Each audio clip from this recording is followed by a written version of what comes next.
Eu trabalho com bastante pessoas jovens, né? E tenho filho adolescente, então convivo com os amigos do meu filho também, mais velho. E eu acho que autocrítica é um conselho para essa nova geração. Eu acho fundamental a pessoa ter a capacidade de se enxergar. Todo mundo comenta, né, que essa nova geração é muito imediatista, e é muito imediatista. Assim, calma. Olha para você. Quais são as suas habilidades? Quais são as suas fraquezas? Seja honesto com você mesmo nesse momento de início de carreira. O que eu sou bom e o que eu sou ruim? Porque se eu enxergo honestamente o que eu sou ruim, eu consigo focar em melhorar os meus pontos fracos. E se eu sei no que eu sou bom, eu consigo promover e me alavancar em cima das minhas virtudes, em cima das minhas qualidades. Olá pessoal, sejam bem-vindos ao NS TechCast, podcast da Mundo Logística. Nessa temporada, recebemos os profissionais mais influentes do setor para falar sobre carreira, tecnologia e experiências. Se inscreve aí no canal do YouTube e segue a gente no Spotify ou nas principais plataformas de áudio.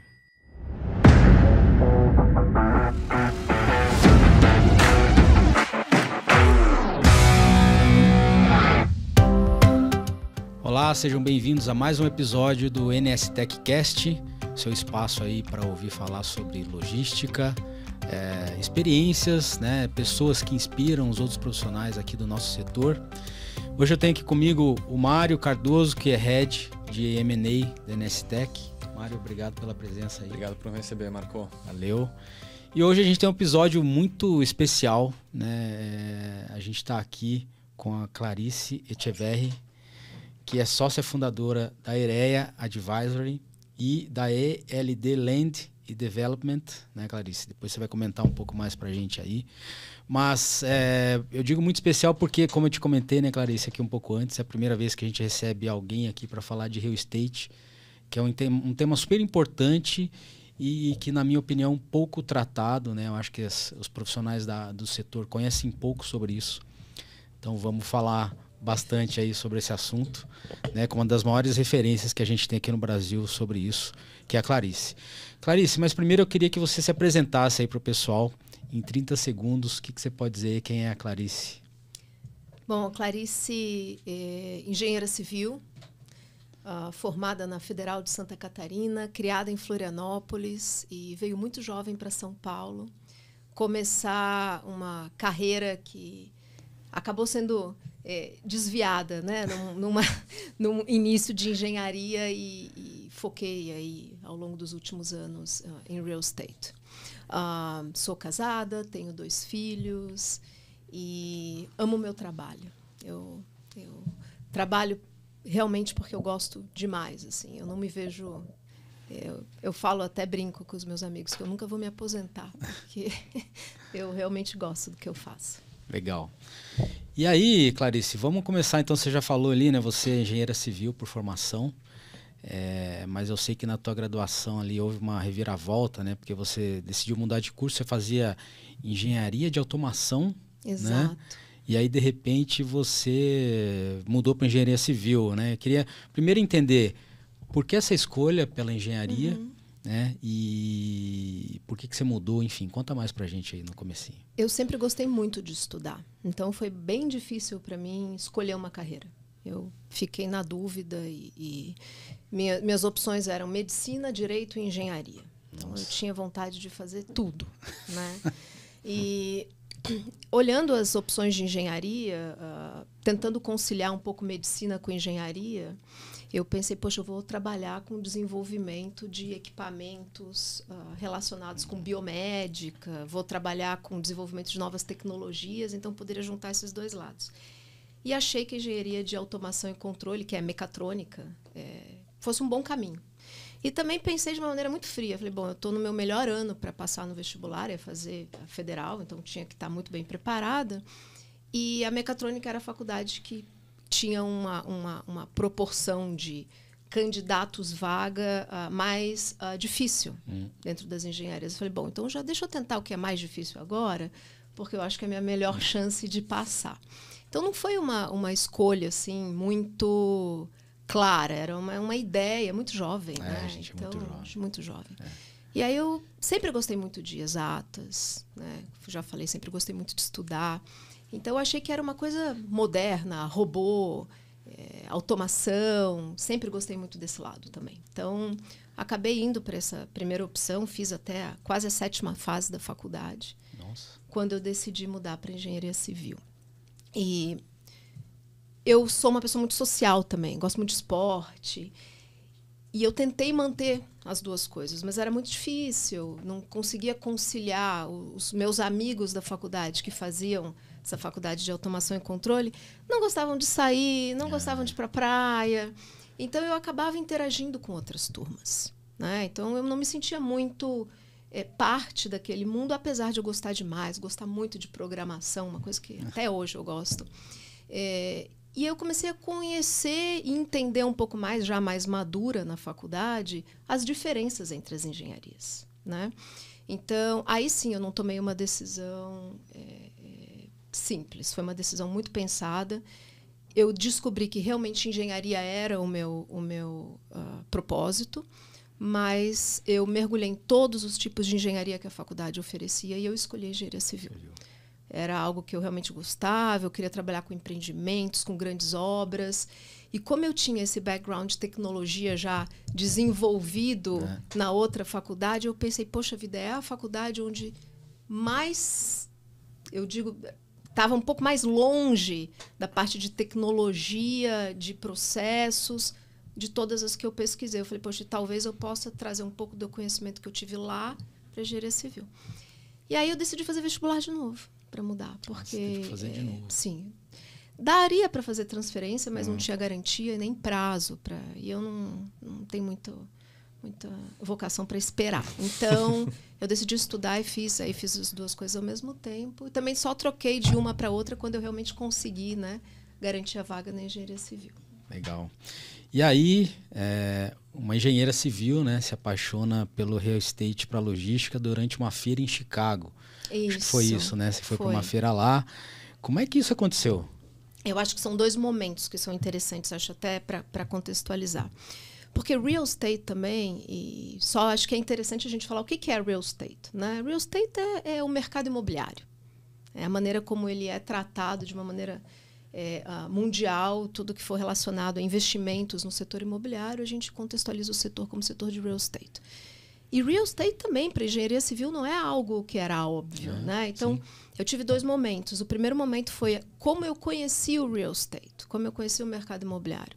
Porque quem faz engenharia quer trabalhar com engenharia, né? A gente tem aquele sonho, aquela coisa romântica de engenheiro. Então, eu comecei a trabalhar numa obra e foi bem interessante. Eu já, na fase de fazer o estágio profissional, e na faculdade que eu fiz, você tinha que ficar 6 meses fora da faculdade fazendo o estágio profissional com algumas disciplinas optativas. Então, durante esse processo de estágio fora, eu concorri a uma vaga que tinha para trabalhar numa usina hidrelétrica, na construção de uma usina hidrelétrica, em Itá, no interior de Santa Catarina. E era algo que eu achava que era assim, o máximo, né? Maior obra, maior exposição a toda a parte técnica, desde controle de concreto, controle tecnológico de concreto, até grandes movimentações de terra, grandes construções, grandes estruturas. Eu falei, poxa, vai ser incrível esse estágio. Eu fui. E eu passei, como parte do programa, por vários setores da obra. E um dos setores, que foi o que eu me encantei, era o setor que trabalhava com a parte urbana, com a parte de recomposição da cidade que ia ser inundada pela usina hidrelétrica. E era muito interessante você entender toda a maneira, toda a cultura, toda a estrutura da sociedade, como você replica isso num lugar do zero. E esse foi o primeiro momento que eu falei, puxa, gostei, achei muito dinâmico, achei muito interessante. Você tem a parte técnica, mas você tem a parte também de entender valores, entender mapas de valores, entender como é que uma cidade se constrói através da expansão, através das famílias, através das localizações, dinâmicas de avenidas, etc. Então, ali eu entrei, realmente, eu falei, poxa, é isso que eu quero. Eu quero trabalhar com engenharia civil, mas eu quero trabalhar na área imobiliária, na área de planejamento urbano, tudo relacionado com o desenvolvimento de empreendimentos. Então, esse foi o primeiro clique. E aí eu comecei a trabalhar numa empresa Eu me lembro, eu estava já fazendo uma primeira pós-graduação, ainda muito jovem. Eu sempre estudei também, eu nunca deixei de estudar. Eu acho que isso é importante mencionar, que eu tenho um lado nerd também, né? Mas durante um curso de pós-graduação que eu estava fazendo, já em São Paulo, eu achei embaixo da minha carteira, não sei se esse termo ainda existe, né? Mas embaixo um papelzinho dobrado, um e-mail de alguém que alguém recebeu com uma vaga numa empresa que se chama Jones Lang LaSalle.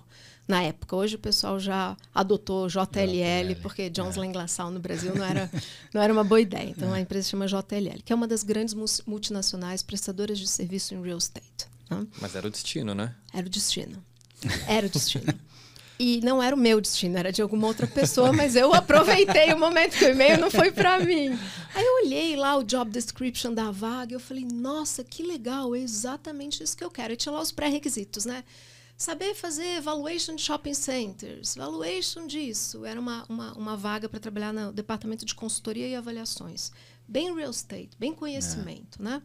E eu estava fazendo uma pós-graduação de engenharia econômica e perícias. Então, já naquela época, eu já tinha desenvolvido interesse por toda essa parte de planejamento econômico, financeiro, conhecimento de viabilidade, valuation. Eu gostava muito disso. Então, eu falei, poxa, perfeito. Então, tinha lá 10 coisas, das quais eu sabia fazer uns outros 3 eu achava que eu podia aprender, e o resto eu falei, bom, vou aplicar para essa vaga, né? Na cara de pau. E fui. E durante os testes, e foi um processo seletivo bem interessante, eu fui aprendendo. Né? Então, eu estudava à noite, lá me virava para poder chegar e conseguir a posição. Aí eu entrei nessa empresa. Então, eu realmente quis isso. Foi uma coisa que eu procurei, mas eu tive a sorte do destino também, né, de ter me oferecido essa oportunidade.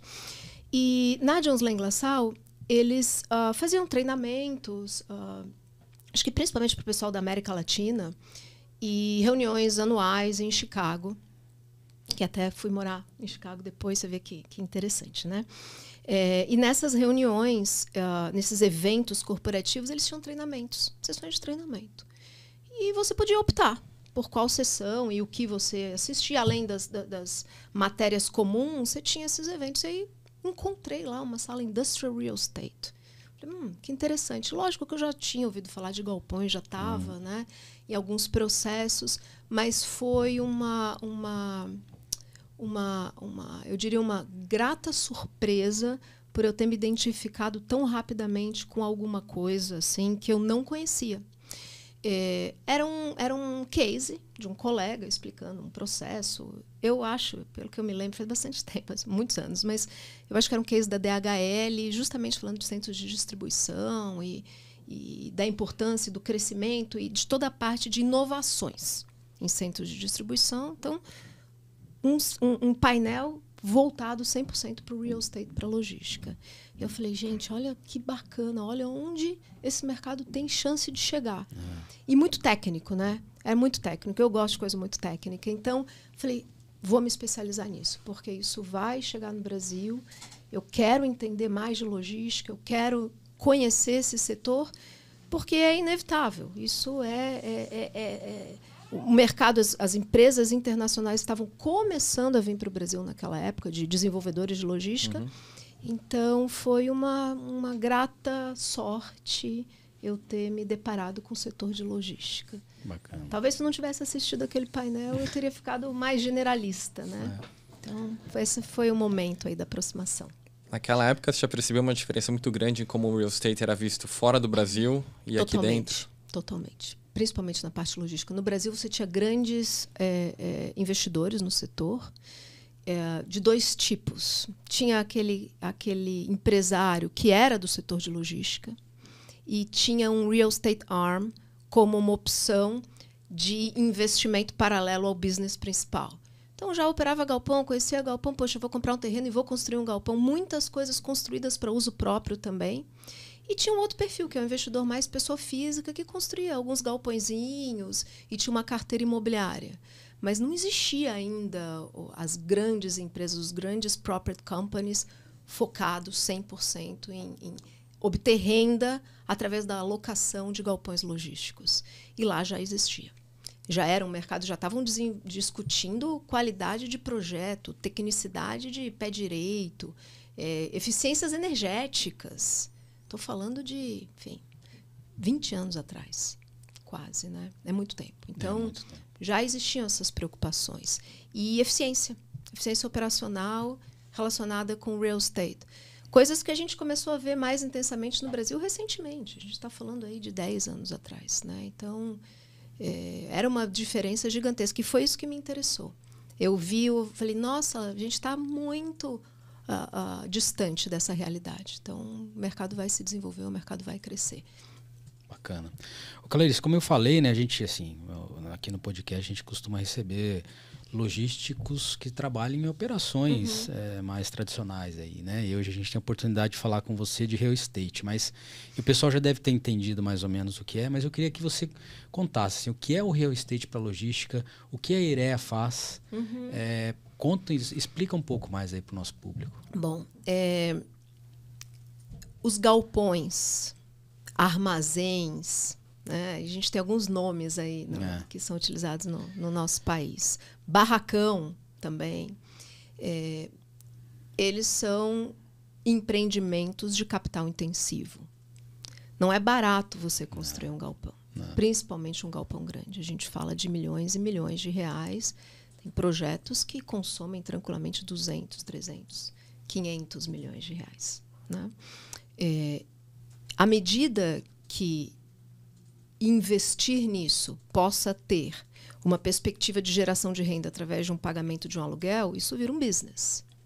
Então, qualquer investimento na construção de um galpão, seja um infill property, que seria, vamos supor, uma armazenagem urbana para uma operação de last mile, até um grande fulfillment center, são produtos de real estate voltados para a logística. Feitos por investidores, né? O mercado profissional hoje a gente tem, além dos investidores que já existiam no passado, que são esses braços de investimento imobiliário, de empresários do setor ou de famílias que gostam muito de investir em imóveis, hoje você tem uma gama muito grande de investidores nacionais, profissionais, investidores internacionais e, mais recentemente, um crescimento muito grande do setor dentro do mercado de capitais, com a criação dos fundos de investimento imobiliários voltados para a logística. E aí são outros desdobramentos também, que o mercado acaba... É engraçado, de fato. Às vezes o operador logístico, a empresa de varejo, os grandes diretores que ficam à frente dessas grandes operações, eles não têm a visibilidade do tamanho do mercado de investimento em real estate que alimenta o setor. E cada vez mais. E assim como a logística, é um mercado que vem se profissionalizando muito também, a passos largos. Então, comecei nesse mercado há muitos anos atrás e hoje em dia o nível de profissionais está muito melhor. O perfil de investimento, a partir do momento que você começa a institucionalizar o investimento em um setor, esse setor se desenvolve demais. E isso aconteceu e acontece e vai continuar acontecendo para o setor de logística em real estate. É o queridinho, é um dos queridinhos dos investidores hoje em dia. É outro mindset, né? Você começa a discutir contrato de build-to-suit, você precisa olhar 10, 20, 30 anos para frente. Boa parte das pessoas e das empresas não está acostumada a trabalhar com esse horizonte no mindset delas. Perfeito, é isso mesmo. E dívida também, instrumentos de dívida. Hoje tem aí de CRIs, que são certificados de recebíveis imobiliários lastreados nos contratos de locação, até debêntures conversíveis em SPS que investem no setor de real estate para logística. Tem bastante criatividade financeira já. Bacana. Está um bom momento do mercado, um bom momento. E aí, enfim, a gente sabe aí que esse mercado imobiliário está em plena expansão. Você mesmo chama de menina dos olhos aí, né? Mas assim, na tua opinião, o que faz esses empreendimentos logísticos estarem tão valorizados, né? Assim, foi pandemia, não foi? É um crescimento natural mesmo? Como é que é para você? Já existia um interesse muito grande pré-pandemia. Se a gente olhar os números mundiais, eles mostram a quantidade de dinheiro que foi captado para empresas que investem nesse setor. Tem gigantes aí, multinacionais, como Prologis, GLP, Goodman, Exeter e tantas outras, Heinz, que têm já essa visão de muito, muito longo prazo, né? Eu vi o interesse inicial dentro do setor por alguns motivos, né? E o primeiro deles veio com a profissionalização e o aumento substancial da terceirização das operações logísticas, quando você começa a ter 3PLs muito fortes, investindo muito no setor, e empresas passando a ter, dentro de todo o ecossistema de supply chain, uma preocupação de ganho de produtividade.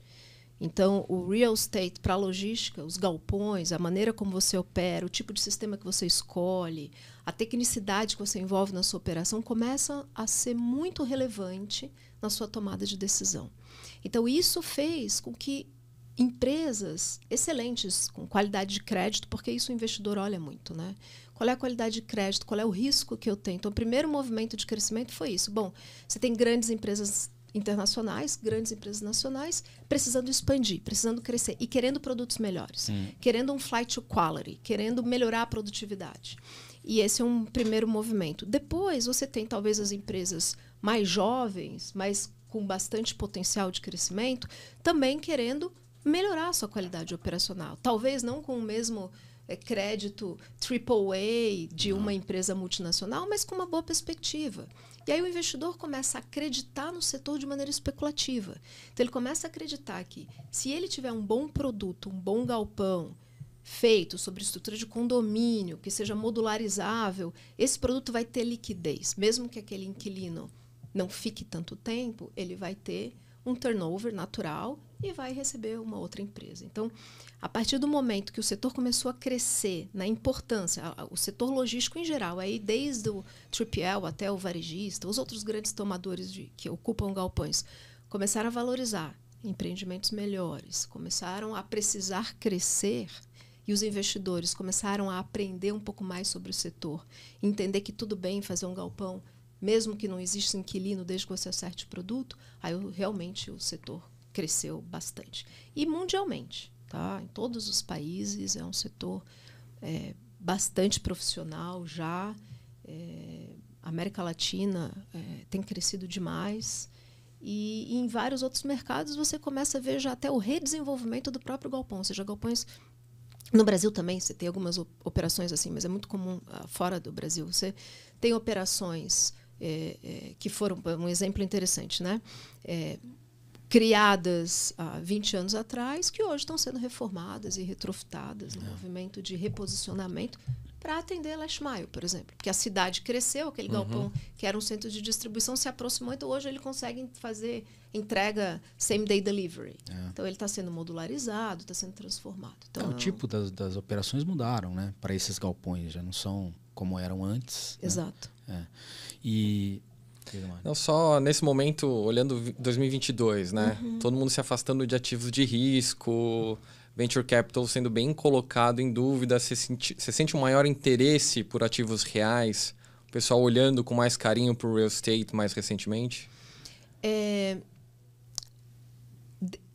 A partir de 2017, quando a gente começou a ter a Selic aí abaixando da casa dos 7% ao ano, né? O interesse por real estate ficou muito forte. Porque, obviamente, o aluguel, essa geração de receita que se aproxima numa possível venda, né? Você pode vender dessa maneira que se aproxima de uma renda fixa, tendo uma rentabilidade superior a um CDI mais alguma coisa, o setor recebeu um fluxo muito forte de capital. A partir do momento que a gente tem Selic no patamar que está hoje em dia, é mais difícil você captar investidores para esse setor. E o mercado sofreu. E como a gente tem um mercado de capitais já relativamente com volume suficiente para a gente começar a ter estatísticas, né?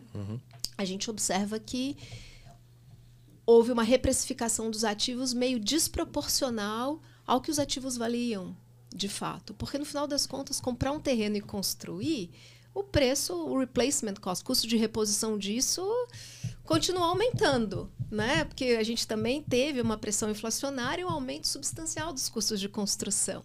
E a gente via as cotas dos fundos de investimento imobiliário, não só para logística, mas precificados mais como ativos de renda variável, que de fato os fundos são ativos, né, de renda variável. Então, houve uma descontinuidade do interesse do investidor mais pessoa física. Mas o investidor institucional, que investe em longo prazo, continuou mantendo o ritmo, por entender que isso era um ciclo e por entender que o setor é bastante resiliente.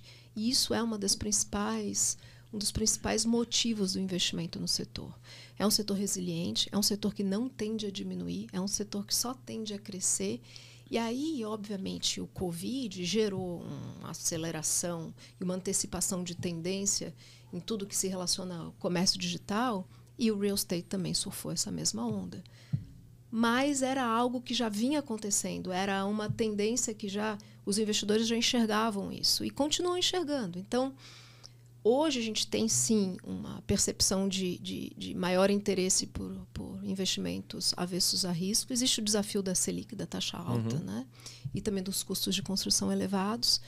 Mas, recentemente, a gente já viu uma movimentação de uma volta de interesse, ou seja, ainda não abaixou a taxa de juros, mas a gente está enxergando numa curva aí de médio e longo prazo já uma correção dessa taxa, né? Da curva da Selic. E já começam a existir investidores voltando a entrar no mercado, inclusive fundos de investimento imobiliário. Então, eu acho que o mercado se prova ser acíclico. É um mercado bom o suficiente para você entrar, ficar, explorar e trabalhar. E com uma transformação muito rápida, assim como a logística está se transformando. Eu mencionei isso, né?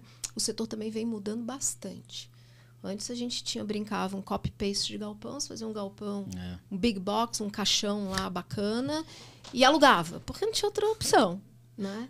Hoje em dia não. Hoje em dia você tem produtos diferenciados para naturezas de operação distintas. E você tem, às vezes, um mesmo inquilino com 4, 5 tipos de produtos diferentes de real estate, onde ele é locatário, porque cada um vai ser apropriado para um tipo de operação ou um pedaço da operação que ele executa. Esse grau de especialização é uma coisa mais recente. E o momento é esse. O mercado está entendendo que eu não posso simplesmente fazer um galpão igual eu fazia antes em qualquer lugar e isso vai ser um sucesso de projeto. Não. Então, eu acho que o ponto crítico do mercado hoje é entender, o pessoal de real estate entender que eles precisam entender de logística. Onde vocês agregam mais valor, né? Exato. Eu acho que esse é o grande... É técnico, né? Quando a gente faz... Muita gente... E o mercado imobiliário, ele tem esse movimento manada, né? Eu só posso falar por esse mercado, que é o mercado que eu conheço. Então, vamos fazer flat. Aí vai todo mundo fazer flat. Vamos fazer logística. Vai todo mundo construir galpão, né? Mas sem necessariamente entender exatamente o tipo de operação e o que o teu cliente realmente faz naquele galpão que você está construindo. Isso é uma coisa que me impressiona. Às vezes, a falta de conhecimento do setor. Não é simplesmente um projeto de engenharia, não é simplesmente um monte de concreto e aço ali num galpão. Tem muita lógica, né, atrás de qual tipo de produto que vai funcionar melhor numa região do que em outra.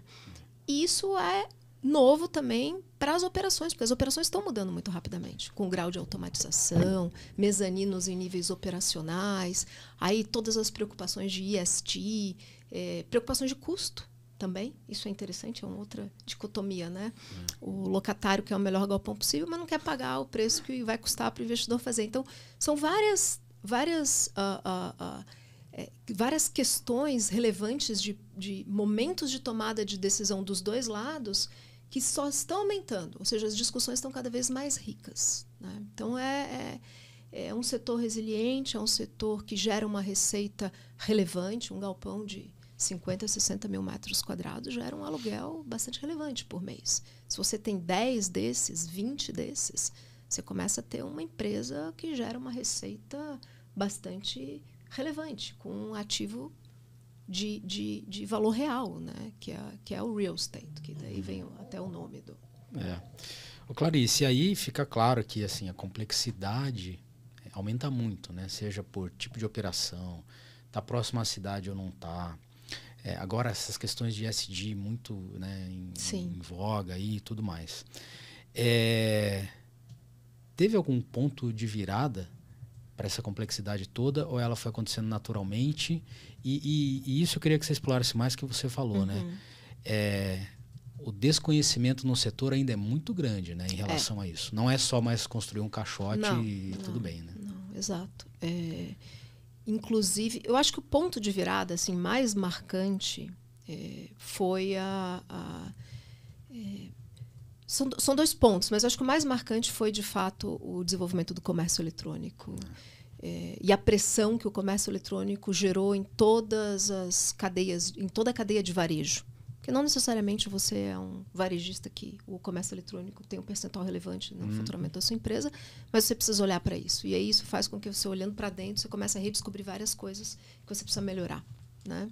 Então, eu acho que o comércio eletrônico trouxe, sim, um olhar diferente para o setor e uma necessidade de mudanças mais rápidas, né? E o outro ponto é interessante. A gente não sabe que a gente precisa até o dia que a gente tem, né? Então, com a vinda de empresas para o Brasil e o desenvolvimento de empreendimentos logísticos num patamar e numa tecnologia bastante diferente, e eu não falo só da construção do galpão, mas eu sempre bato bastante nisso. Gente, o projeto logístico é o site como um todo, é o espaço de manobra das carretas, são as quantidades a quantidade de estacionamento que você tem, é o fluxo inteligente que pode sim te gerar produtividade dentro de um projeto.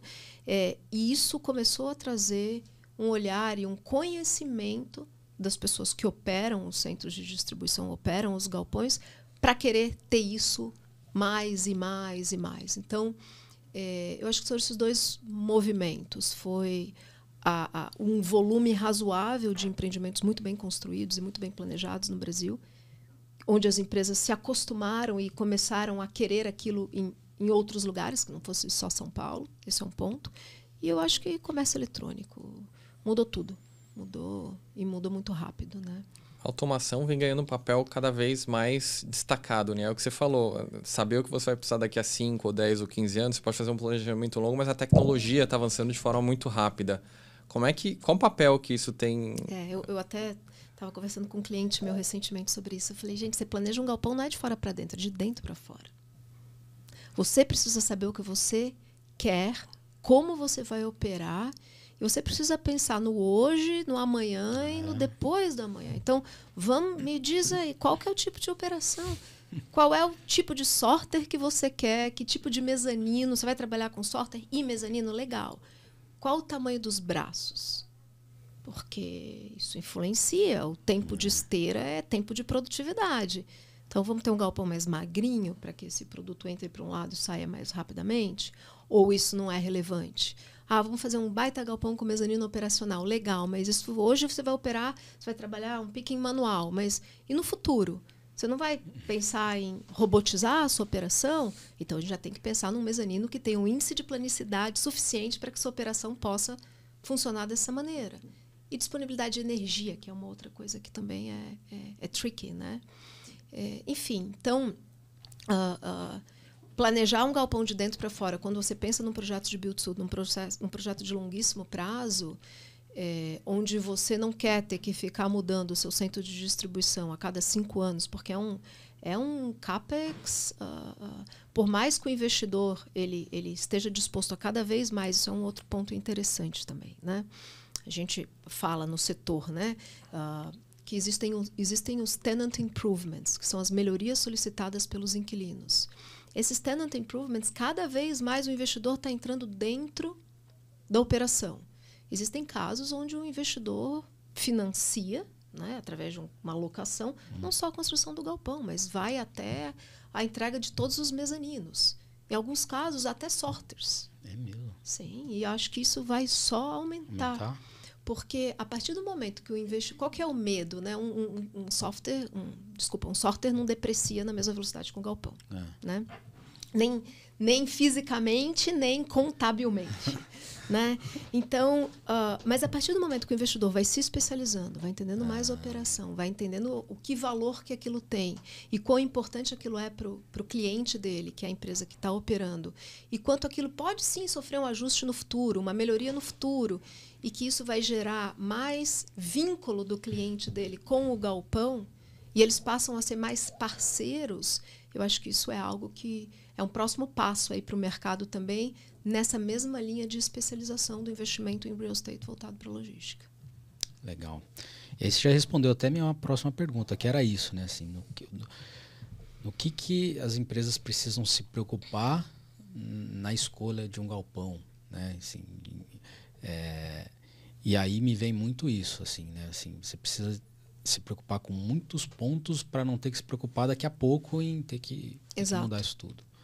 Eu falo, né, o de dentro para fora, exatamente isso. E claro que existem galpões e galpões. Existe aquele galpão de 3, 5 mil metros quadrados que você vai usar como uma operação de transbordo, uma operação de entrega rápida, que não vai ser verticalizado, praticamente não tem nem porta-pallet no galpão. E ele não te custa muito para você alugar e devolver. É fácil mudar, né? Então, esse é um perfil de projeto com grande turnover. O investidor tem que enxergar isso também. Então, eventualmente, um contrato para aquele galpão pode ser um contrato de 2, 3 anos. Não tem problema, é um galpão modular. Né? Você vai ter aquele outro grande projeto, que é um centro de distribuição fundamental, onde você vai ter o coração do seu marketplace, ou uma operação de armazenagem gigantesca para insumos de indústria. Vamos mudar um pouco aqui o setor, porque varejo, em geral, logística, 3PLs e varejo, eles correspondem no mundo a mais ou menos 55%, 60% dos espaços alugados. Tem todo o resto. Né? Tem aquele varejo que a gente chama de varejo especializado, que é peças para a indústria automotiva, ou você tem farma também, que toda a parte de cold storage, que é uma outra cadeia que começa a se desenvolver também de uma maneira mais institucional no Brasil, e é um outro setor. Então, eu explico, né? O pessoal me pergunta assim, não, mas galpão é galpão? Não é. Residencial é residencial. Vamos falar de uma coisa que todo mundo entende. Você não tem desde um estúdiozinho de 25 metros quadrados para um perfil de pessoa, até um apartamento de altíssimo luxo de 800 metros quadrados. Nesse meio do caminho, você tem uma diversidade muito grande de projetos. O mercado imobiliário logístico começa a enxergar que cada produto é um tipo de projeto e tem que ser tratado de maneira diferente. Legal. Então, as empresas também. Então, ok, se eu tiver que expandir rapidamente para atender Brasil inteiro, e eu estou pegando um ponto aqui, outro ponto aqui, para testar mercado, porque é assim que a gente tem crescido. Né? O setor de logística e o setor de e-commerce tem crescendo, trocando pneu com carro em movimento. Então, às vezes, você faz um teste para ver se funciona, se não funciona. E esses investimentos menores, eles têm uma previsão de que, eventualmente, ele pode trocar. Ou, de repente, aquele centroide escolhido para aquele ponto de last mile não funcionou direito. Faz sentido, talvez, em vez de ter 3, ter 2, ou em vez de ter 1, ter 3. Isso vai variar muito de operação para operação, do tipo de serviço que você está prestando, ou do tipo de cliente que você está entregando o seu produto. O que é mais difícil e é impactante é assim, tomar uma decisão errada de um grande centro de distribuição. Aí você pode trazer um prejuízo muito grande para a sua companhia. E eu acho que isso é algo que as empresas entenderam. Você vê a Amazon, né, nos Estados Unidos, que Sim. cresceu um pouco, talvez a mais do que imaginava, cresceu para atender uma demanda que obviamente existia pela situação de Covid, e teve que se reposicionar e devolver alguns espaços, sublocou outras áreas. Isso aconteceu no Brasil também. A gente tem algumas empresas que estão num processo hoje de devolução, mas não é representativo. É um olhar interno. Deixa eu rever meus números aqui. Deixa eu ver o quanto eu realmente vou precisar de capacidade estática e quanto eu realmente consigo otimizar. Porque quando você cresce muito rápido, você está crescendo. A otimização ela vem num segundo momento, né? Você precisa de tempo, você precisa de planejamento para enxergar isso. Então, hoje, esse é um movimento. Vamos replanejar, vamos reestudar e vamos crescer de maneira sustentável e com um pouco mais de preocupação na escolha certa. Eu acho que esse ponto que você colocou realmente está acontecendo no mercado. Legal. E a não ser que tenha um evento muito anormal, como foi o Covid, que acelerou demais o e-commerce, acredito que as empresas tenham uma visão, né, de médio prazo, pelo menos, do que vai acontecer, né, enfim, essa escolha é mais plausível, digamos assim, né? Sim. Agora, Clarice, você fala de um pouco de falta de conhecimento específico para o desenvolvimento, né, desses galpões. Você vê que isso é uma questão global ou é muito específico o Brasil? Como é que você vê isso? Eu acho que isso mercados mais maduros, esse conhecimento técnico ele é mais compartilhado entre as empresas e os desenvolvedores imobiliários. No Brasil, a gente ainda está criando conhecimento técnico dentro das próprias empresas e eu acho que são os inquilinos, são os tenants, são os usuários dos galpões que trazem as tecnologias. No final das contas, o teu cliente demanda a alteração do teu produto, né? Então, isso começou a acontecer. Eu acho que o mercado já tem operações aí muito automatizadas, já tem learn lessons de build-to-suits, grandes galpões que foram construídos há 5, 7, 8 anos atrás. Quando você vê a mesma empresa fazendo um novo, ela já traz uma série de outros requisitos que não trouxe naquele primeiro galpão. E então, eu acredito que no caso do Brasil, e assim como foram nos outros mercados, a mudança o propulsor da mudança é o ocupante do galpão. Como qualquer mercado, né? Eu acho que o propulsor é o cliente. Então, o olhar mais detalhado para o cliente e o entendimento técnico mais detalhado sobre o que o teu cliente faz é o que vai e que começou a ter essas movimentações de mudança no Brasil. Acho que tem uma simetria muito grande ainda de informações dentro da área de logística da empresa e somente entre empresas e maturidade para montar um projeto, né? Exato. Isso tem sido reduzido ao longo do tempo? Eu acho que está reduzindo em alguns casos, mas pelo menos as discussões existem, que antes não existiam. Essa discussão técnica de planejamento, de entender, mas eu quero um galpão assim, e se ficar dessa maneira? E se a gente fizer assim? Quando eu comecei a fazer galpão, e tem alguns milhões aí de metros quadrados já construídos, desenvolvidos, né? Não tinha muito essa discussão, porque faltava conhecimento técnico dentro das próprias empresas. Era, não, a gente faz assim, vamos fazer assim, tá bom, e não tinha uma discussão de horas se o galpão vai ter 140 metros doca-doca, 160, 180, 240. Não tinha uma preocupação do inquilino. Bom, mas legal, e se a gente fizer isso, como é que a gente vai trabalhar a rota de fuga? Ninguém pensava nisso, nesses pequenos detalhes que mudam um projeto e trazem um custo substancialmente maior, né? Poxa, mas eu fiz esse galpão com essa distância, agora eu vou ter que fazer um túnel para criar uma rota de fuga, que é um custo absurdo e totalmente não desejável, né?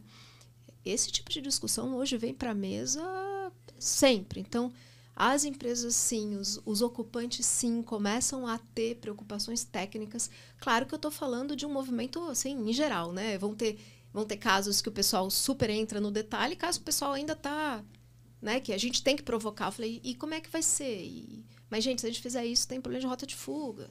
Que tipo de sprinkler? O que você vai usar? Mas como assim, que tipo de sprinkler? Sprinkler é sprinkler? Não, sprinkler não é sprinkler. Qual que é a carga térmica que você armazena no seu galpão?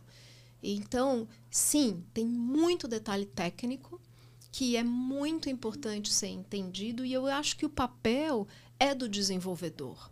Porque o galpão é do desenvolvedor, é do investidor. E aí esse conhecimento técnico, que é um conhecimento de engenharia e de projeto, ele funciona muito bem se você conseguir aplicar isso na necessidade operacional do teu cliente. Você pode ajudar o teu cliente a criar um melhor projeto, compatibilizando o lado operacional com o lado de real estate, o lado de construção, de projetos, de arquitetura. As decisões hoje são muito melhores tomadas, mas eu ainda acho que a gente está no começo, né? Estamos no começo. Legal. Clarice, e aí tem alguma tendência em real estate que você está enxergando, mas que você não está vendo acontecer muito ainda? Tem alguma coisa assim que você está sentindo, não? Existe uma dificuldade hoje de um projeto de galpão fechar a conta, como a gente fala no jargão, né, de investimento. Pô, não está fechando a conta.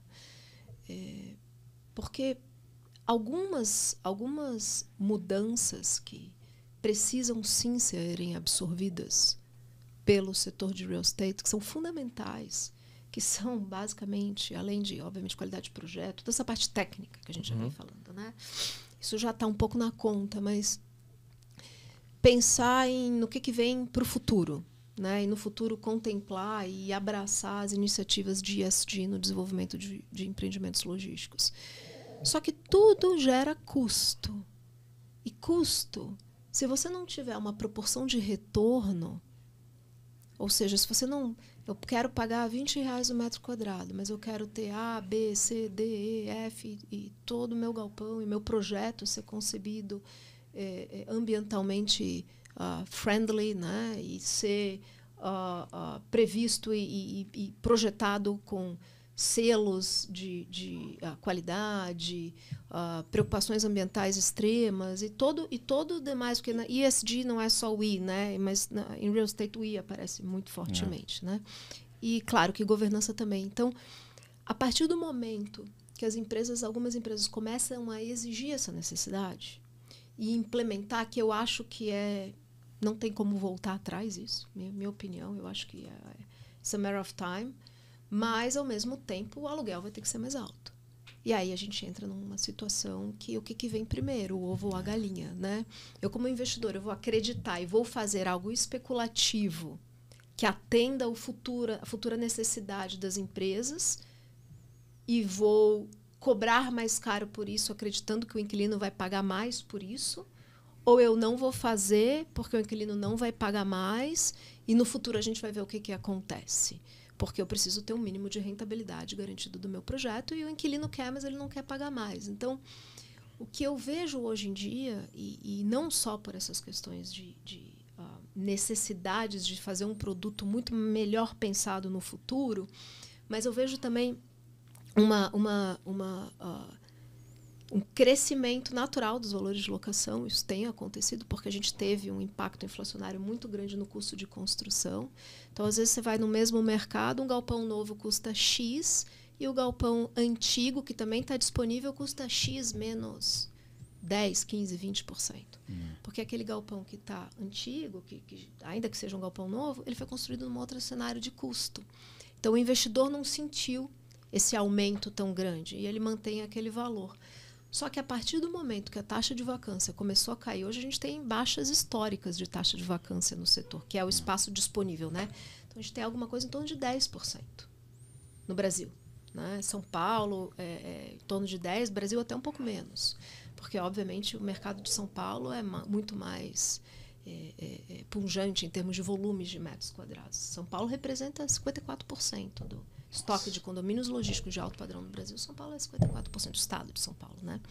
Então, a taxa de vacância de 10% é uma taxa de vacância baixa. Globalmente esse valor é baixo, assim? Você sabe de outros países? 10% não? É baixo, assim, é um bom número.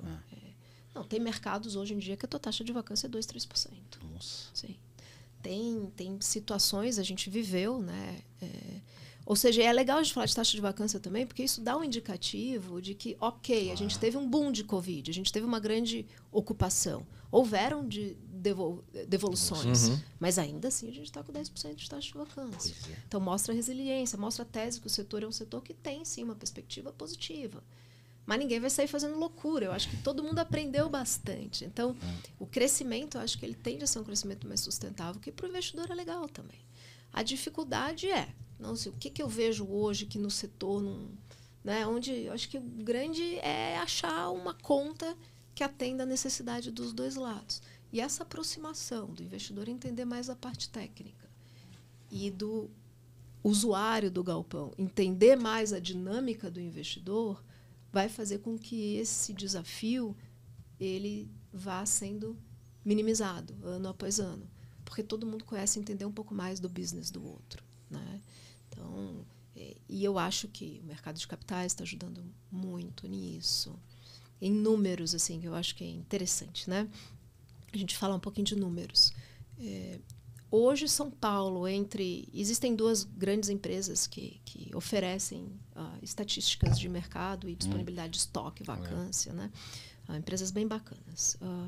E dependendo, cada uma analisa, né, tem dados que não são exatamente iguais, mas em grandes números a gente pode falar que hoje, vamos falar em São Paulo, a gente tem 20 milhões de metros quadrados de galpões em São Paulo, estado de São Paulo. Condomínios logísticos e empreendimentos isolados, que são projetos que foram construídos para single tenants, né, usuários únicos. Desses 20 milhões de metros quadrados, se a gente pensar só em condomínio logístico, deve ter uns 15. Aí depende da estatística. Uma diz que tem 12, outra tem 15, mas vamos pensar em 15 para arredondar. Hoje, se você pegar todos os fundos de investimento imobiliários voltados ou com alguma tese de logística ou de industrial real estate, que aí desde aquele galpão que serve para logística, mas também serve para indústria leve, entre listados e não listados, porque você tem os fundos que são abertos e tem os fundos que são fechados. Você bate aí um ABL, uma área locável, que é uma área bruta locável, né, que seria a área dos galpões, é alguma coisa em torno de 10 milhões de metros quadrados. São Paulo tem 20. Se a indústria já tem em volume, tudo bem, no Brasil inteiro, mas é bastante representativo. Isso traz qualidade de informação. A rentabilidade desses fundos é pública, então você sabe por quanto o cara compra, quanto o cara está recebendo de aluguel. E essa transparência da informação, essa disponibilidade de informação, eu acredito nisso em qualquer setor, faz com que o setor se profissionalize, faz com que as partes se aproximem. A informação é pública, né?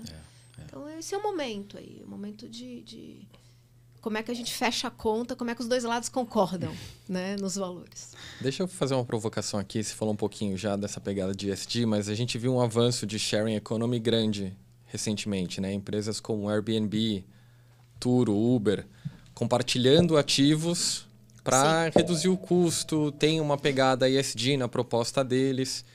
E a gente vê que tem uma diferença em relação ao acesso à informação. Os maiores players, os que se consolidaram, são os que têm a maior base de dados, os que têm visibilidade do mercado. Você vê isso acontecendo também no real estate? Tem espaço para criar um marketplace? Como é que é a tua visão disso? Eu acho que vai ter muita coisa para acontecer nesse sentido. Eu vejo, inclusive, competidores compartilhando clientes e compartilhando negócios como vantagem competitiva. Tem que ter, né? O pessoal está preocupado com conflito, né? Conflito de interesse. Eu acho que se existe transparência e existe um ganho, que seja para a sociedade, que seja para a empresa, por que não tentar trabalhar juntos? Por que eu não posso também prestar um serviço para um concorrente, eu com o meu concorrente, ou a gente compartilhar um inquilino, porque aquela solução vai ser a melhor solução para o inquilino. Eu acredito que isso vai acontecer, eu acho que vão existir iniciativas, como existem em outros mercados já, de empresas que têm o perfil do Airbnb da logística, onde você consegue fazer locação de posições pallets, em vez de locar um galpão. Tudo isso esbarra, obviamente, em questões de sublocação. Aí, quando a gente fala de sublocação, tem questões, restrições legais sobre como você cobra uma locação acima do valor que você paga como aluguel. Existem algumas barreiras que a gente tem que vencer na parte de leis, na parte normativa, mas eu acho que isso a gente consegue, com criatividade, superar, né? E um conhecimento maior dos investidores e dos proprietários para que aceitem operar como opera, por exemplo, lojas de shopping center. Você tem várias lojas onde o aluguel é pago com um aluguel variável, em função de quanto aquela loja vende. Então, você tem um aluguel mínimo e você tem um aluguel variável. Então, existe. Por que isso existe? Porque existe informação, como você falou. Então, eu sei quanto que aquela loja está faturando, eu sei qual vai ser meu aluguel mínimo, qual vai ser meu aluguel variável, o delta que eu vou cobrar em função de quão bem aquela empresa está indo. Então, eu acho que parcerias mais estratégicas nesse sentido, elas vão acontecer. Existem algumas empresas que são investidores em real estate, focados em logística, que começaram assim e hoje eles investem capital em empresas de tecnologia, empresas de pallets, empresas de várias outras partes que eles entendem que são fundamentais para a logística, justamente pensando nisso. Como é que eu me insiro em toda a cadeia de uma maneira mais abrangente, eu não fico só dentro do setor de real estate. Então, isso mostra já um entendimento de players do setor que esse conhecimento compartilhado é importante, que esse acesso à informação é importante e que vão existir coisas no futuro, sim. Eu acredito. Assim, vai demorar um pouco ainda, não acho que é uma coisa imediata, mas tem que existir, né? Você vê, às vezes, a mesma lógica da carreta meio vazia do lado de um concorrente teu que também está com uma carreta meio vazia. O caso da carreta é 40% de ineficiência. Gente, de assim, retorno vazio. Exato. Tem muito espaço para otimização. Por que não? Tudo bem, o cara é meu concorrente, legal, mas se nós dois vamos continuar tendo os nossos clientes, vamos continuar vendendo os nossos serviços, para que a gente está gerando um desperdício? Qual é o propósito? É conflito de interesse? É competição? Até quando isso faz sentido? E eu acho que no setor de real estate isso vai acontecer também. Mas puxado pelo setor de logística. Sim, e a integração é cada vez menos uma barreira, né? A tecnologia tem resolvido isso. Legal. Exato. Boa. Clarice, aí agora eu queria entender um pouco mais aí de vida, carreira, né? Você falou que é uma pessoa apaixonada pelo seu trabalho. Sou. E você consegue equilibrar trabalho com outras áreas aí da tua vida? Isso já foi algum problema em algum momento da tua carreira? Como é que você lida com isso? Eu acho que eu consigo, sim, equilibrar. Pratos vão quebrar, né?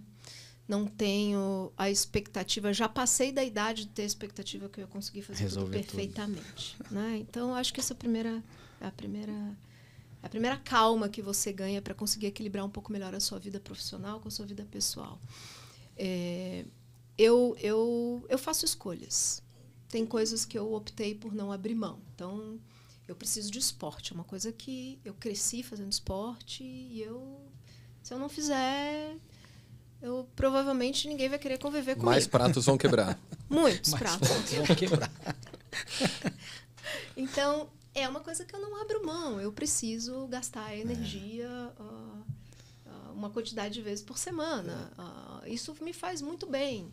Então, já houveram momentos da minha carreira assim, quando eu era mais jovem, onde eu priorizei 100% a minha vida profissional, acima de tudo. Hoje em dia, eu tendo a equilibrar mais. Então, não queira marcar reunião comigo num dia que eu preciso. Já tenho lá um treino marcado, eu vou falar para você, não importa, pode me chamar para fazer um grande evento, eu vou falar, infelizmente, nesse dia eu não posso. Lógico, tem exceções, né? Mas eu tento manter. Então, eu faço escolhas. Escolhas de qualidade de tempo também, né? Se eu vou estar com as crianças, eu tento estar com as crianças. E eu acredito também, eu tenho 2 meninos, né? Eles têm 8 anos de diferença, então é como se fossem 2 filhos únicos. É bem interessante, né? Eu acompanho já há duas décadas aí todos os novos super-heróis que tem. Eu entendo bastante dessa parte de lutinha, né? Estou sempre atualizada. Está na hora de ter o próximo já, né? Para continuar sabendo o que vem, continuar me atualizando. Mas o que eu tento fazer com os meus filhos é deixar eles fazerem parte da minha vida profissional também. Então, eu falo de trabalho com eles, eu peço conselhos, eu coloco situações, e é interessantíssimo como eles se interessam. Então, óbvio que eu brinco também, eu tento entrar no mundo deles, mas eu dou oportunidade para eles entrarem no meu mundo. Em tudo, no esporte, no trabalho. É uma maneira de ter um convívio mais saudável e você se cobra menos, né? Então, eu tenho a sorte de conseguir me concentrar com barulho. Então, durante a pandemia, eu sempre escolhi a mesa da sala, né? Meu marido ficava no escritório, eu escolhia a mesa da sala. Porque eu não deixava de estar interagindo com as crianças. E eu consigo, né, bloquear. Agora eu estou focada nisso. Então, o mundo está acabando, jogando bola, quebrando tudo dentro de casa, não tem problema, eu estou aqui concentrada. E isso, acho que a pandemia ajudou bastante também, né? A entender como você consegue administrar várias coisas ao mesmo tempo, sem deixar de fazer as coisas bem feitas, mas tendo um convívio maior com as crianças. Então, é isso. É fazer escolhas. E saber que pratos vão quebrar e que tudo bem. Administrar isso. É uma... E aí, obviamente, eu tenho que falar também, já que a gente está falando da vida pessoal, é muito importante, no meu caso, eu tenho o privilégio de ter um marido que me apoia, né? E quebra um galhão para mim também. Então, a gente troca bastante esse papel. A gente troca de papéis o tempo inteiro. Ele também é um executivo. Então, a gente está ali, hora cada um, né? E quando não dá mesmo, aí tem que chamar os pais. Então, quando a gente morava nos Estados Unidos, os pais dele iam nos resgatar. E aqui no Brasil, agora, os meus pais nos resgatam. Essa rede de ajudas, né? Então, é isso. Acho que, sim, eu acho que eu equilibro bem. Você morou um tempo fora, né? Você morou nos Estados Unidos e depois você voltou para o Brasil. Sim. Conta um pouquinho pra gente. Eu trabalhei... É interessante essa mudança. Eu sempre quis morar nos Estados Unidos, desde jovem, né? Eu vim de uma família de classe média, meus pais sempre prezaram por oferecer para mim a melhor educação possível, dentro de que Florianópolis tinha para oferecer, né? E sempre quis. Então, assim, minha primeira aos Estados Unidos vim morar em São Paulo. Quando eu logo terminei a faculdade, eu vim morar em São Paulo. E eu sempre fiquei com isso na cabeça. Eu queria morar fora, queria ter essa experiência, Europa, Estados Unidos. E aí, já, obviamente, fiquei aqui em São Paulo, construí minha carreira, a minha família. E aí a gente teve uma oportunidade como família de morar nos Estados Unidos. Eu estou no meu segundo casamento, meu marido é americano e vamos morar nos Estados Unidos. E eu já vinha há muito tempo com um portfólio logístico que eu ajudei a construir do zero, né? Há anos já crescendo de 0 metros quadrados para quase 3 milhões de metros quadrados. Então, um pouco mais do mesmo. E eu já estava no momento de querer fazer alguma coisa diferente. Então, veio essa oportunidade para ele e eu falei, vamos. Mas é sua carreira, não tem problema. Eu vou me reinventar, vou tirar um ano sabático e vou estudar, vou fazer mais um curso, vou me reinventar. Você gostava pouco de estudar, né? Você falou sobre isso. Exato. Vou me dedicar a isso, né? Só que... E aí a mudança foi nesse sentido. Então, eu fiquei 6 meses fazendo transição da empresa que eu trabalhava para poder fazer tudo com bastante tranquilidade, conversar com os clientes e explicar que eu estava indo por questões pessoais e falar um pouco como é que ia ficar a partir daí. E durante essas conversas começaram a surgir projetos para mim. Poxa, mas você... duvido que você vai ficar sem trabalhar, duvido que você vai conseguir. Faz esse projeto para mim. E foi interessante, porque eram inquilinos, eram clientes que eu atendi em projetos de expansão, mas como investidora, como desenvolvedora, querendo uma ajuda para eu sentar do lado da mesa deles, para representar eles em projetos de expansão ou projetos de desmobilização, projetos de consultoria, sempre relacionados à área de real estate, voltado para logística, mas mudando do lado da cadeira. Eu pensei, puxa vida, o que é um projeto? Né? Eu toco. 1, 2, 3, 4, 5. E aí nasceu a Aérea, né? Como uma empresa que traz aí um corpo bastante técnico, com experiência em private equity, anos aí trabalhando no lado de investimento, desenvolvendo galpões, atendendo às necessidades dos clientes, atendendo às necessidades dos locatários e trabalhando junto com eles. E também atendendo os proprietários dos imóveis. Hoje eu trabalho para um monte de empresas que, no passado, eu fui concorrente como executiva, tenho um excelente relacionamento com todo mundo. Mas o que eu ia colocar em termos de mudança, né, dessa ida para os Estados Unidos, que eu percebi, tendo essa oportunidade, vivendo assim, dream life, né? o quanto o trabalho realmente era importante para mim. O quanto não era sobre dinheiro, o quanto não era sobre ego. Nunca tive problema nenhum de ego. Acho que isso é uma vantagem que as mulheres têm em relação aos homens. Eu acho que o ego não é algo relevante. O que é importante para você são suas conquistas, é o que você constrói, é o que você conquista mesmo, né? O quanto aquilo era importante para mim, essencialmente, foi um porque eu não quis não trabalhar. E aí eu optei. Eu falei, poxa vida, tem uma janela de oportunidade no mercado brasileiro. Esse setor vai continuar crescendo demais. Eu vou abrir uma empresa no Brasil morando nos Estados Unidos. Então eu brinco que eu fui a rainha do Zoom. Quando o pessoal falava de Zoom, como funciona, eu falei, deixa eu te dar aula aqui como é que funciona esse negócio. Deve ter sido cliente 0093 do Zoom. Então eu trabalhei desde final de 2016 na ideia, primeiro como consultora, até eu realmente falar, poxa, eu vou levar esse projeto a sério, vou abrir uma empresa. E foi uma experiência ótima. Eu aproveitei o fato de eu estar lá também. Então eu vinha, minha rotina era, de novo, né? Só pude fazer isso porque eu tinha um parceirão do meu lado que me apoiou e cobria o papel materno. As crianças até falavam, mãe, quando é que você vai viajar de novo mesmo? Porque era aquela semana, provavelmente era pizza toda noite, né? Era só festa. Então, quando eu ficava mais tempo, eles me cobravam para ir para o Brasil. Então, eu ficava commuting, né? Entre São Paulo e Chicago, uma vez por mês eu vinha, ficava uma semana, 10 dias, ou uma vez a cada mês e meio. E aí comecei a me associar com pessoas que também me permitiram fazer com que a empresa crescesse com essa estrutura. Então, eu também tenho que agradecer o meu sócio, que fundou a empresa junto comigo, Marcos. Enfim, já virou irmão, né? A gente enfim, é uma pessoa incrível. Tive muita sorte.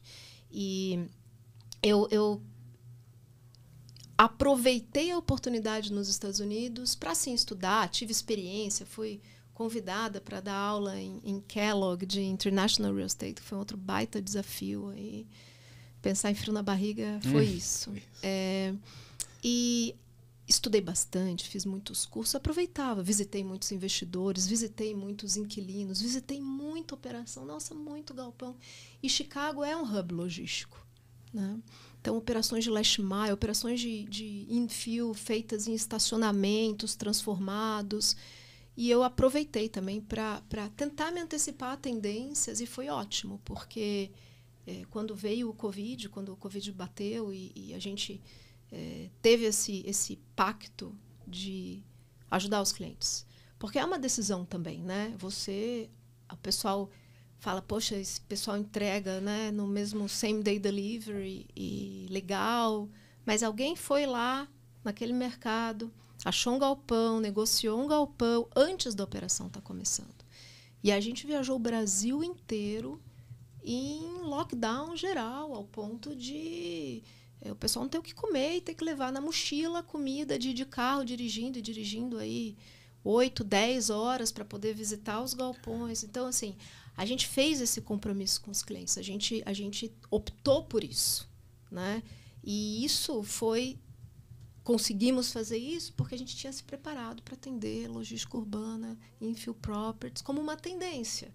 Então, eu sou muito grata à experiência que eu tive fora do Brasil, apesar de eu continuar trabalhando no Brasil, porque toda essa proximidade com a comunidade de real estate, visitando essas operações, permitiu com que eu trouxesse, obviamente apoiado pelo meu sócio, a gente conseguisse se preparar. Lógico que a gente não imaginava que ia acontecer nesse volume tão rapidamente, para atender essa próxima onda, que era o same day delivery no Brasil. Muito legal. Ô, Clarice, e como é que é a experiência de uma mulher aí já há muitos anos no mercado, né? Eu acho que engenharia civil talvez mais comum, mas o mercado logístico é essencialmente masculino, né? Muita dificuldade, como é que foi isso para você? Também, muito masculino. Também. Muito masculino. Eu obviamente eu já percebi, já tive momentos não agradáveis, tive mesmo, e isso muito jovem, né? Em São Paulo, o que as mulheres reportam acontece mesmo, e isso é alguma coisa que você aprende a lidar, né? Com o tempo, acho que as mulheres que acabam chegando em cargos em nível executivo, e para chegar até lá você tem que, né, fazer talvez o dobro do trabalho. E eu vi isso acontecer também, o grau de esforço que eu tinha que fazer para ser realmente notada e realmente considerada. Por outro lado, com esse perfil workaholic que eu tinha, eu trabalhava sempre com tanta paixão que aquilo não chegava a ser um problema para mim. Ao longo da trajetória, eu nunca parei e pensei e fiquei com pena de mim mesma. Não, eu só achava que tudo bem, e vamos em frente, e amanhã vai ser melhor, e deu errado agora, amanhã vai dar certo. Mas eu fico muito feliz, assim, hoje em dia, quando eu... Apesar de não ter sido algo que eu notei, que eu percebi, mas que eu escuto de mulheres mais jovens, falando, poxa, eu fiz uma reunião com você e te admiro demais, eu escolhi isso, estou fazendo isso porque eu vi que você fazia. Então, isso eu acho muito legal, né? E hoje em dia, a presença de mulheres no setor de real estate é muito maior do que era antes. O setor de real estate logístico ainda é muito masculino. Mas eu vejo algumas empresas, líderes de mercado, com uma preocupação de contratar mais mulheres. Isso eu nunca tinha ouvido falar, né? O setor de logística, eu acho que ele é mais... Ele cresceu já, talvez, com pessoas mais jovens. O setor de real estate tem muita gente que é muito old school ainda, né? Então, eu acho que essa nova geração, como o setor cresceu muito rápido, essa nova geração ela vem com esse conceito de diversidade, né? Acho que dos meus clientes aí, acho que o Mercado Livre é um exemplo disso, né? E começa a ter um impacto. De novo, eu acho motivado pelos próprios clientes para o setor de logística essa preocupação. Então, hoje, na nossa empresa, a gente tem um time bem equilibrado entre mulheres e homens. E eu vejo que a diversidade ela não é só algo que você faz, assim como o ESG, não é uma coisa que você faz para mostrar para os outros que você faz. Você faz porque você tem que acreditar naquilo, né? E é tão importante a diversidade como empresária, né, que é a minha posição hoje em dia, escutar as opiniões diferentes. E como tem um bom balanceamento, quanto mais diversificadas são as pessoas, e aí diversidade, para mim, de uma maneira ampla, não só a diversidade de gênero, de orientação sexual, racial, diversidade de idades, diversidade de pessoas que vêm de origens diferentes, a diversidade em geral, né? Isso é fundamental. Eu acho que quem não pensa na diversidade, eu acho que tem um risco muito grande de não conseguir manter um negócio competitivo e desenvolvido por muitos e muitos anos. Eu acho que isso não é só porque é bom, é porque é lucrativo mesmo. É interessante para o empresário ter a opção de ter um time diverso. E não aceitar simplesmente a sua ideia, né? Acho que isso é lógico que você está ali na cadeira de tomada de decisão, chega um momento que a democracia encerra porque uma decisão tem que ser tomada. Mas enquanto a decisão não precisa ser tomada, escutar, repensar, conversar. Eu converso bastante com os meus sócios, eu testo as minhas hipóteses. E eles me aceitam totalmente em igualdade de condição. Nunca tive nenhum problema em relação a isso. É um skill da organização, né? Cada vez mais a gente vê diversidade, vários estudos comprovando que é de fato uma vantagem competitiva. É necessário. Vantagem competitiva para crescimento, sem dúvida. Concordo totalmente. Legal. Clarice, e nessa longa carreira que você já tem aí no setor, né? Teve algum momento que te marcou, que te realizou? Enfim, algum momento que você lembra, assim, que ficou muito marcado para você? Eu acho que eu tive... É muito difícil para mim separar a vida de carreira, né? Não consigo viajar sem ficar olhando o galpão. Né? A primeira coisa que eu faço quando eu estou chegando numa cidade é ficar olhando. Aqui as avenidas estão aqui tem um hubzinho, Nossa, como tem galpões grandes aqui. Olha esse cross-docking ali. Então, não consigo separar muito. Mas eu acho que... Eu tive alguns momentos na minha vida que me ajudaram bastante. Eu acho que tanto pelos eventos de sucesso quanto pelos eventos de frustração. A tornar a pessoa que eu sou hoje, né? Construir a minha história. Eu acho que saí de Florianópolis, muito jovem, né? Não queria ir para os Estados Unidos, mas consegui chegar em São Paulo. Eu vim para São Paulo com a ideia de viver alguma coisa mais ampla, né? Ter acesso a mais coisas. Sempre fui muito dinâmica e queria isso. Muito jovem, sozinha. Meus pais não acharam lá uma excelente ideia, né? Não tive lá muito apoio nesse sentido. Então, eu vim de teimosia, né? Queria porque queria. Eu tinha um carro. Eu estagiei, né? Trabalhei sempre durante a faculdade. Então, tinha um dinheirinho. Tinha um Gol GT. Não sei se... Né? Talvez vocês saibam. O Mário não vai saber o que é, mas você sabe, né? Preto, assim, que eu amava. Eu surfava, então eu chegava na praia. E eu vendi o carro para poder vir para São Paulo. E eu tinha o dinheiro do carro, basicamente. E lógico, né? Você acha que naquela idade, 22 anos de idade, tudo é fácil, tudo vai dar certo. Aí eu acho que eu tive um primeiro susto, né? Que foi, caramba, essa cidade gigantesca, começando aqui como engenheira do zero. Então, esse momento, eu tive vários momentos que eu tinha que, literalmente, economizar o dinheiro do almoço para poder ter dinheiro para jantar. E não queria voltar. E não queria pedir dinheiro para os meus pais. Então, queria realmente vencer. É lógico que eu sabia que se num evento de saúde, alguma coisa assim, eu poderia contar. Mas eu queria realmente construir meu futuro. Meus pais tinham se separado e a família não estava muito bem estruturada. Então, eu também não queria demandar a minha mãe, não queria dar preocupações a mais. Eu queria... Né, não está todo mundo aqui seguindo a sua vida, então eu vou seguir minha vida também. Né? Cada um para um canto. E aquele momento foi bem impactante. Eu aprendi a viver de uma maneira extremamente simples, mais simples do que eu já vivia, e valorizar cada pequena conquista. E trabalhar muito autocrítica também, porque você não cresce se você não é honesto o suficiente com si mesmo para entender onde são suas falhas, quais são suas qualidades, no que você tem que melhorar. Então, todo o dinheiro que eu fui ganhando, eu fui investindo em estudo, em educação, aí fiz pós-graduação, fiz MBA, sempre retroalimentando. Porque aquela experiência mostrou para mim que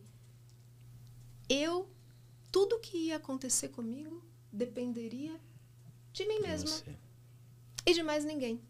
Não tinha quem culpar, não, era eu ali. Então, esse foi um primeiro momento que eu acho que foi bem forte e me transformou. Me focou, fiquei focada, orientada, etc. Numa fase da vida que a gente ainda quer se divertir. Então, eu também conseguia me divertir, mas com essa preocupação, eu tinha uma responsabilidade, né?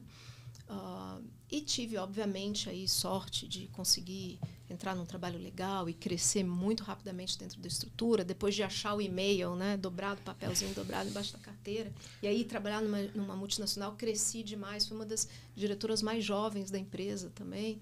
Então, eu nesse sentido, me ajudou. Porque sempre que eu precisava tomar uma decisão de risco, de carreira, eu falava, claro, eu não tinha responsabilidade nas costas, era eu mesma.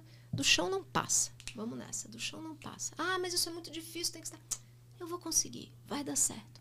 Então, essa primeira temporada em São Paulo aí foi bastante importante para isso. E aí eu acho que o segundo grande evento, que foi um impacto também, foi a maternidade. Eu já estava com os meus 30 e poucos anos de idade, quando eu engravidei, um relacionamento de tinha terminado um relacionamento de bastante tempo, estava ainda começando a namorar e engravidei. E aquele momento para mim foi bem relevante, porque eu estava entrando agora, sim, não ia ser só eu, né? Então eu ia ter duas pessoas para cuidar. E acabei casando, não deu certo, a gente se separou curto prazo. Então, eu fiquei com a responsabilidade 100% do filho nas costas, 100%, assim, em tudo, né? Educação, alimentação, escola, saúde, tudo. E aí, eu digo que o melhor MBA, eu falo isso pro meu filho, eu falei, filhote, assim, a melhor coisa que aconteceu com a mamãe, profissionalmente, foi você. Porque aí eu virei uma leoa, assim. Aí eu não tinha nem tempo de me lamentar de absolutamente nada. Eu tinha realmente a responsabilidade, né? E encontrei boas empresas e boas pessoas no meu caminho que me ensinaram a ter liberdade profissional, né? Autonomia, mas com responsabilidade. E aí eu tive uma outra pessoa, que acho que foi um outro momento aí profissional que foi bastante relevante também, foi quando eu saí do setor de consultoria. Eu já vinha trabalhando muitos anos, eu não trabalhava com os fundos de investimento, eu era diretora da área de consultoria, então dava consultoria para o mercado inteiro, falava de galpão, mas eu estava sentindo a falta de botar as minhas ideias no papel, né? E para fazer isso eu tinha que mudar de lado da mesa, tinha que trabalhar do lado de investimento, tinha que trabalhar com private equity e real estate. E aí eu acabei conseguindo, fiz essa movimentação, pedi demissão, né, sem ter nada garantido do outro lado, tão certa eu estava de que aquele era o caminho que eu queria trilhar, e acabei indo trabalhar na Prosperitas, numa empresa que hoje se chama HSI. Era um dos clientes que eu atendia, já tinham me convidado para trabalhar antes, eu nunca tinha aceitado. Eu estava trabalhando naquela época numa multinacional, também de private equity, mas foi o primeiro fundo, a gente protocolou todos os documentos na Bolsa, na CVM, em setembro de 2008. Aí o mercado americano derreteu, crise de crédito. Né? Então, vou para essa empresa, vou sair daqui, vou para essa empresa, porque aqui não vai ter muito futuro. E foi uma movimentação muito interessante, porque eu entrei num ambiente muito de startup na área de private equity.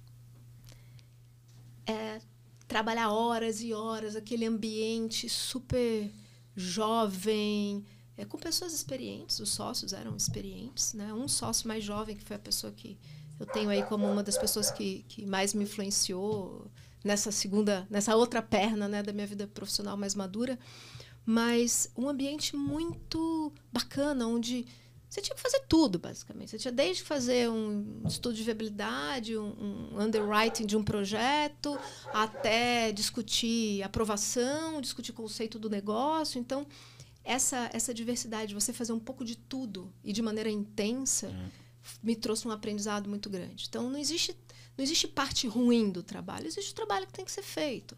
E cada parte é importante para o todo. E eu sou muito grata de ter tido essa experiência, porque eram pessoas muito, muito espertas, muito inteligentes. Eu brinco, né, que eu acho que é eu tenho um pouco, eu acabei levando um pouco desse lado também, de ser muito exigente, muito direta, muito objetiva. Às vezes as pessoas até ficam um pouco chateadas, né, com a maneira rápida que eu reajo. Mas eu aprendi lá. Né, e foi onde eu tive realmente a minha grande carreira, construção de carreira no setor de investimento. Então, eu sou muito grata ao Max Lima também por ter acreditado em mim, e cada vez que mais responsabilidade, então autonomia, né, vai lá e faz, mas com responsabilidade, ou seja, sem deixar de oversee, sem deixar de limitar, né?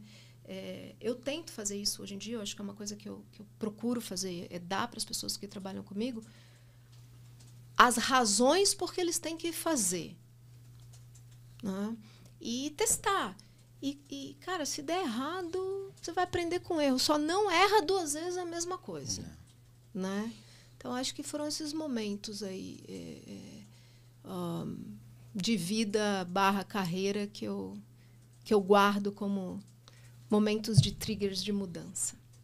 Clarice, agora então a gente vai para um quadro final aqui do nosso podcast, que a gente chama de Dicas e Impressões. Eu queria que você deixasse algumas dicas aí para quem está nos ouvindo, né?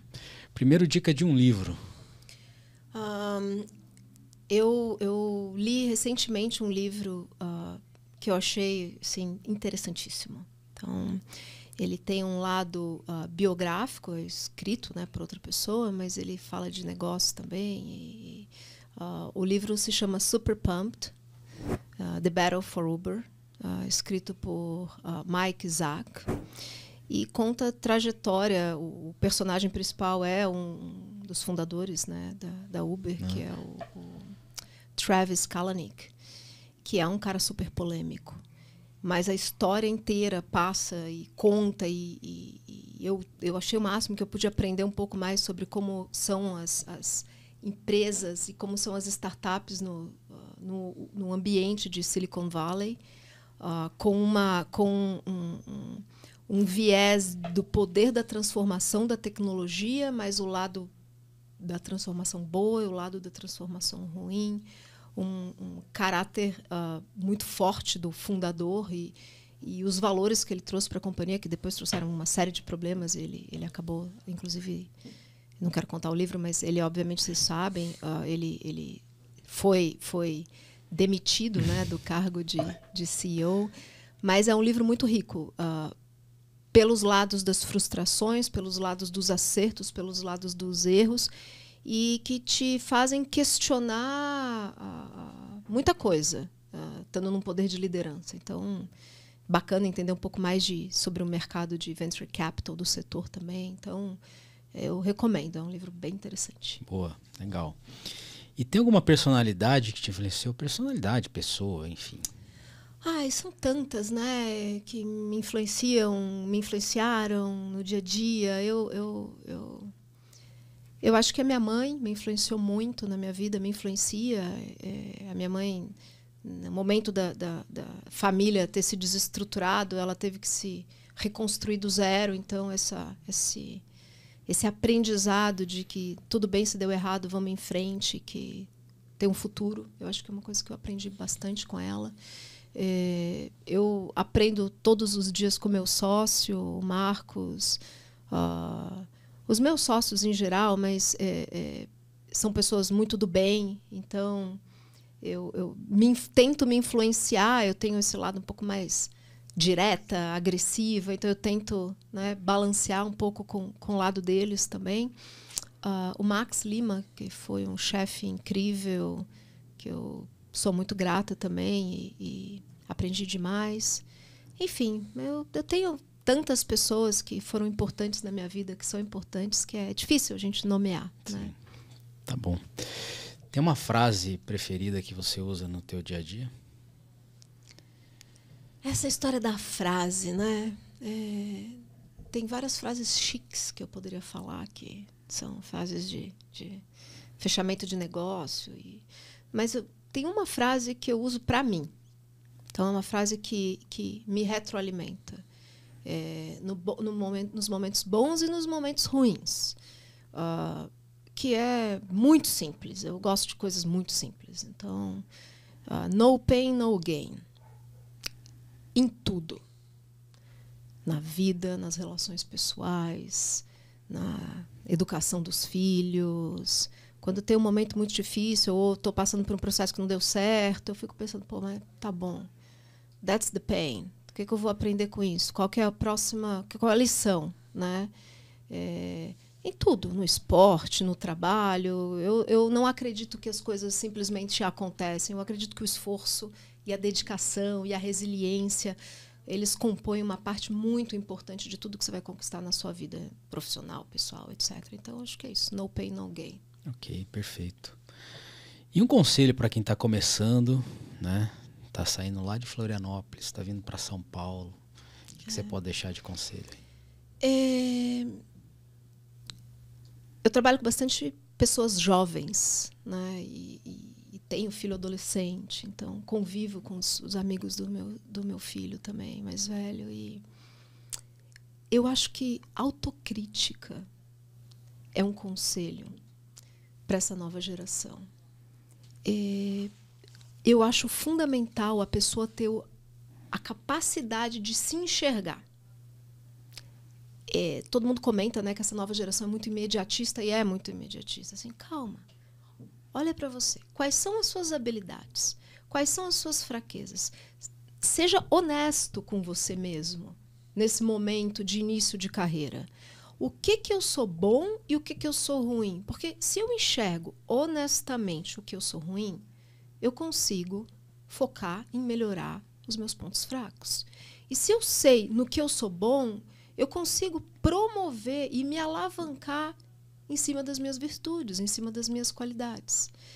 E eu acho que a autocrítica de uma maneira ampla, no sentido de se conhecer, de aceitar crítica, né? Eu acho que isso é fundamental.